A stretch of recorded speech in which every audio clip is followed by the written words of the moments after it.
सोचो, अगर आपको रास्ते पे चलते चलते अगर कोई गाली दे दे तो आप क्या करोगे?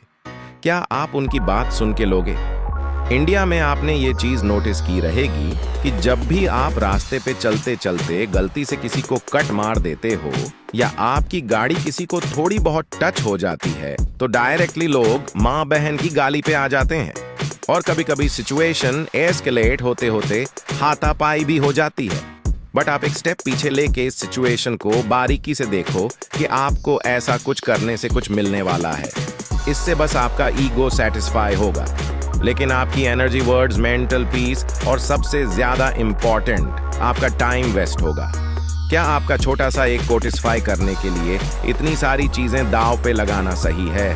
और ईगो पे बात आ ही गई है तो आज तुम्हारा ईगो भी तोड़ देता हूं। समझ लो ये आप हो। अब ये रही आपकी कंट्री और ये रही अर्थ। पॉज करके देखो या झूम करके देखो, कहीं दिख रहे हो तुम? आज जिस लॉ के बारे में हम लोग बात करने वाले हैं उससे समझने से पहले आपका ईगो तोड़ना बहुत ज्यादा इंपॉर्टेंट है। नहीं तो मैं आगे जितने भी सारे पॉइंट्स बताने वाला हूं वो आपके दिमाग में घुसेंगे ही नहीं और काम भी नहीं करेंगे।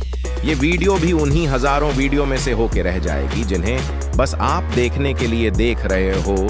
ये एक फोटो है जिसे डीप एल ब्लू डॉट कहा जाता है। ये अर्थ की आज तक की सबसे दूर से खींची हुई फोटो है, 6 बिलियन किलोमीटर दूर से। इसे खींचा गया है वॉयजर 1 के द्वारा और वो भी 33 इयर्स पहले। अब बताओ मेरे शेर, तुम कहीं दिख रहे हो इस फोटो में? तुम्हारी बात छोड़ो, तुम जिस अर्थ को अपना होम प्लैनेट कहते हो वो भी इस यूनिवर्स में बस एक डॉट के बराबर दिखती है। और लोग आजकल हर जगह लड़ते झगड़ते रहते हैं, कभी खुद का ईगो सेटिस्फाई करने के लिए या फिर कभी इस छोटे से डॉट के एक छोटे से टुकड़े के लिए। खैर, अब जब हम सब इंसानों को अपनी औकात पता चल ही चुकी है तो let's move to law number 9, 48 laws of power win through your actions and never through your arguments. अब आर्ग्यूमेंट्स के बारे में तो हम सभी को पता है, ये हम सभी ने बच से देखी हुई है। लेकिन इस लॉ में एक्शंस किस टाइप की हो सकती है? तो एक्शंस बेसिकली 3 टाइप की हो सकती है। पहला है फाइट और attack, second is defend and third is walk away. Fight और अटैक दुनिया में सबसे ज्यादा कॉमन है।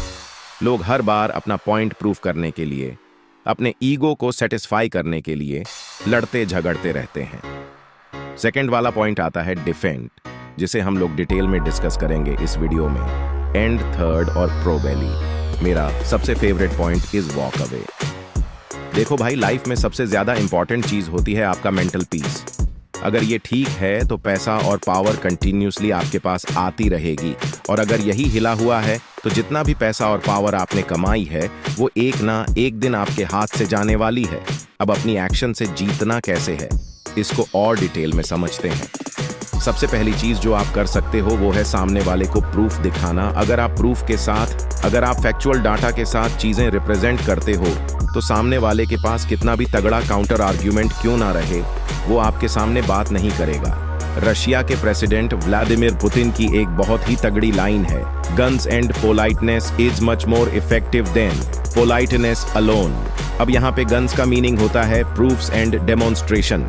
आप अपने आर्ग्यूमेंट को स्ट्रांग बनाने के लिए जितने भी सारे प्रूफ्स इकट्ठा कर सकते हो उतने इकट्ठा करो और फिर ही सामने वाले से आर्ग्यू करो। या फिर अगर आप डेमोन्स्ट्रेट करके दिखा सकते हो चीजें तो उसे डेमोन्स्ट्रेट करो। आपको एक छोटा सा एग्जाम्पल देके समझाता हूँ। सपोज करो कि मेरे पास कोई डिजिटल मार्केटिंग एजेंसी है और मेरे सामने कोई बिजनेस ओनर बैठा है जिसे मुझे पिच देनी है। अब रादर देन उसे ये कह के कि मैं आपका रेवेन्यू 10 गुना कर दूंगा, अगर मैंने अपने पुराने क्लाइंट्स के कोई प्रूफ दिखाए उनको कि कैसे मेरी वजह से उनका रेवेन्यू 10x हुआ, 100x हुआ, तो वो उस बात पे ज्यादा यकीन करेगा रादर देन सिर्फ मेरे वर्ड्स पे।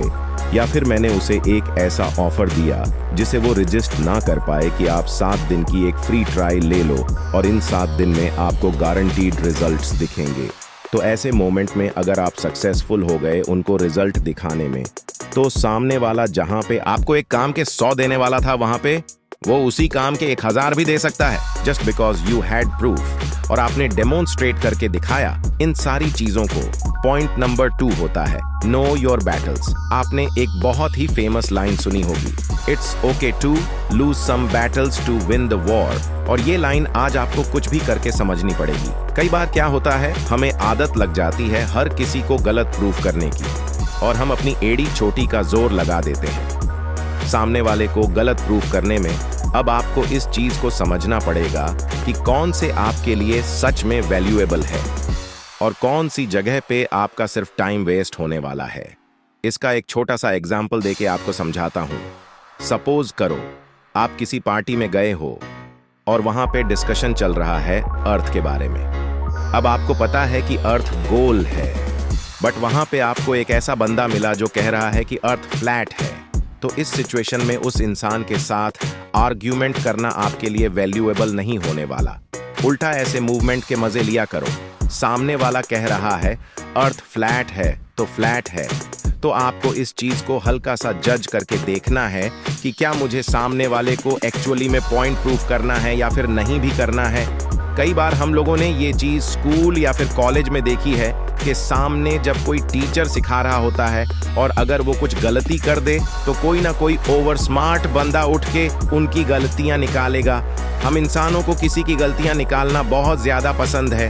ये पता नहीं लोगों की क्या एक अलग ही फिटिश लगी हुई है कि सबको किसी की गलतियां निकालने में बड़ा मजा आता है। बट आप इस चीज के बारे में थोड़ा सा सोचो, क्या वो 40-50 स्टूडेंट्स में स्मार्ट बन के आपको कुछ मिलने वाला है? क्या वो लोग इस चीज को कभी याद भी रखेंगे? क्या वो चीज करके आपका कोई फायदा भी होने वाला है? कुछ बेसिक सिंपल से क्वेश्चंस है जो आपको हमेशा खुद को पूछने चाहिए। अगर मैं किसी के साथ कोई आर्ग्यूमेंट, कोई बैटल स्टार्ट कर रहा हूं तो उसमें मेरा क्या फायदा होगा, मेरा क्या नुकसान हो सकता है और उस चीज को करने में कितने ज्यादा रिसोर्सेस लगेंगे। ये 3 सवाल आपको हमेशा खुद को पूछने चाहिए। फायदा नुकसान के बारे में आपको पता ही है। रिसोर्सेस यानी आप ऐसे समझ सकते हो उसमें लगने वाला टाइम, उसमें लगने वाला पैसा या फिर उसमें खर्च होने वाला आपका मेंटल पीस। ये सारी चीजें आपके रिसोर्सेस है और इसको आपको सही से यूटिलाइज करना सीखना चाहिए। इसीलिए वीडियो में मैंने आपको पहले ही क्लियर कर दिया था कि ईगो आपको साइड में क्यों रखना है। एक बहुत ही फेमस लैटिन टर्म है जिसे कहते हैं एक्टा नॉन वर्बा, यानी डीड्स नॉट वर्ड्स। कभी भी आपकी जो सोच है, आपकी जो फिलॉसफी है, उसे किसी को एक्सप्लेन मत करो, उसको एनबॉडी करो, उसको जियो। सामने वाले को समझना है तो वो समझ लेगा, नहीं समझना है तो वो ना समझे, ऐसा समझ के छोड़ दो। हर एक चीज को एक बड़े टाइमलाइन पे देखना सीखो। कभी भी जो बड़े बड़े लोग हैं वो चीजों को शॉर्ट टर्म में प्लान नहीं करते, वो चीजों को एक लंबे स्केल पे देखते हैं और फिर उनको डिवाइड करते हैं छोटे छोटे पार्ट्स में। अगर आपको इलॉन मस्क की बिजनेस स्ट्रैटेजी भी पता रहेगी तो वो बंदा अगले 10-20 साल का प्लान करता है और फिर उन्हें छोटे छोटे सेक्शंस में डिवाइड करता है। इसी वजह से तो वो वर्ल्ड की 99.9% पॉपुलेशन से ज्यादा सक्सेसफुल है। देखो, एक चीज होती है कि लॉन्ग टर्म में आपको पता नहीं है कि कौन सा इंसान आपके काम आ जाए, तो बस शॉर्ट टर्म में कोई आर्ग्यूमेंट जीत के उससे कोई रिलेशन खराब करके आपका कोई फायदा नहीं होने वाला। उससे अच्छा लॉन्ग टर्म गेम के बारे में सोचो और वैसा एक्ट करो। अब अगर आपके सामने कोई ऐसी सिचुएशन आई ही जाए कि सामने वाला आर्ग्यूमेंट करने पे लगा ही है, तो क्या करना चाहिए? सबसे पहली चीज आपको करनी है वो है सामने वाले की साइकोलॉजी को समझना। आप समझो कि कई बार चीजें दिमाग से नहीं आती, कई बार सामने वाले के